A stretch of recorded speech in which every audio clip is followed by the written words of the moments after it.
and welcome to the first Aussie Author Month romance podcast. My name is Kate Cuthbert, and I've been writing about romance in Australia for almost 6 years. I started with a column in the Brisbane Courier Mail and have since moved to Bookseller and Publisher magazine as well as the New York Journal of Books. You can find me on Twitter and Tumblr under Katie Did in Oz. My name is Kat Mayo, and I'm a blogger at bookthingo.com.au, and I tweet under bookthingo. I haven't been involved in the romance industry as long as Kate has, but I started the blog in 2008, and since then I've been in a romance panel at Ultimo Library, and I recently curated the Raunchy Romance Night at Customs House Library. I started reading romance in Canada when I was 12 before I moved to Australia, and the experience is completely different. Every bookstore has an enormous romance section. All the libraries have all of the romance series and often multiple copies to keep up with the romance readers. I suppose the community was definitely a little bit more underground, but I think that might be true of everywhere before the internet sort of made it easier to come out of the romance reading closet. Moving to Australia was a real shock for me. I actually went 2 years without reading romance because I couldn't find any. It took wandering accidentally into Rosemary's Romance Shop in Brisbane before I realized that there was, in fact, a romance reading community, and they were just a little bit more underground than I was used to.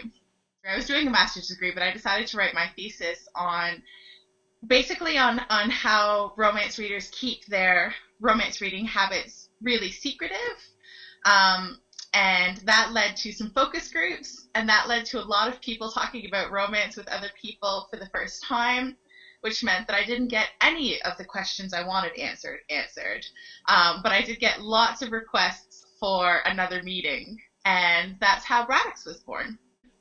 I started reading romance in the Philippines, but that was when I was still a child. So basically all the adult romances I kind of read in Australia. Really, I started reading in the library, which is where I read the Kinsales and the Woodawisses of my mother's youth. When I went to university again, I met up with the girl who eventually became my co-blogger, Wonder Girl, and she asked me if I read romance, and I was like, yeah, I read romance, and she kind of reintroduced me to historical romance, and after that, I kind of haven't stopped reading.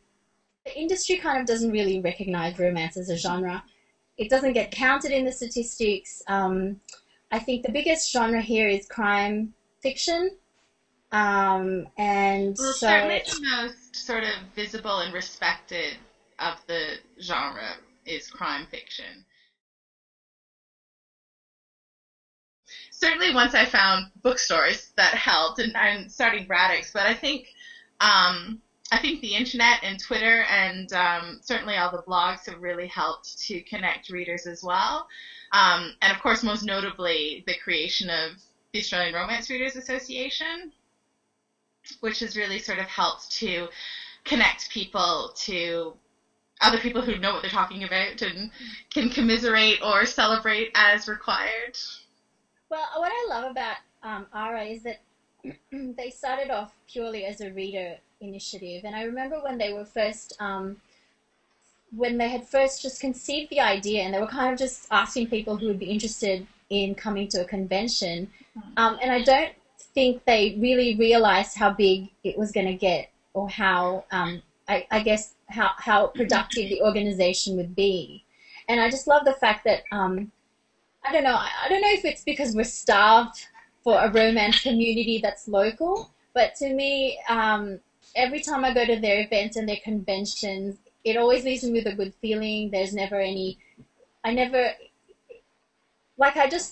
it's just always a celebration of romance reading, which I super love.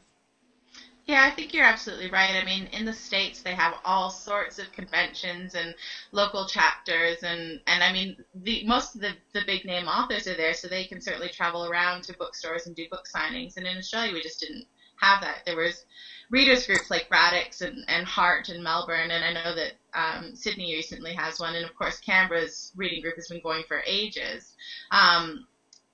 But I mean, they're still quite really small communities to meet readers from all over Australia. You're right, it was a buzz. It was unbelievable. I love going to ARA events. And it's also the authors. Like, they're just so normal. You go inside, you go, oh my God. They're like, they just converse with you and they're just lovely people. So, and I'm really excited because I think Ara's going to do a signing in Queensland this year. Yeah, at the Gold Coast. That's right, yeah. So, and I think, well, actually, I'm not sure if they're going to have Eloisa James there. But if I think it's been confirmed that she will be there, yeah. Oh, she will, yeah. Yeah. I don't know how I'm going to carry all my books there, but okay. That's what you're worried about. I'm worried about gushing all over her when I meet her. Oh my God, you will not believe how much I love you. You're taking part in Aussie Author Month, and then there's also the Australian Women Writers Challenge, which is going on this year as well. So that's sort of a way to bring the broader community in. Yeah, I'm kind of hopeful. The Australian Women Writers blog has featured a post on feminism and romance. I think a lot of the readers of that blog are not romance readers, so it's kind of a nice way to tap into the mainstream community. And I think from what I can judge via Twitter, to me, it's starting to, if not gain acceptance, then kind of a begrudging acceptance. So I have Aussie Author Month. Actually, I'm going to start this one right next. Can you see? It's the new Carol Marinelli, who I know that you read. I know that you read one of her chic ones, I think, for... Yeah, Out of the Desert. It was so good. I never thought that I would say that about a chic romance, but it was so good.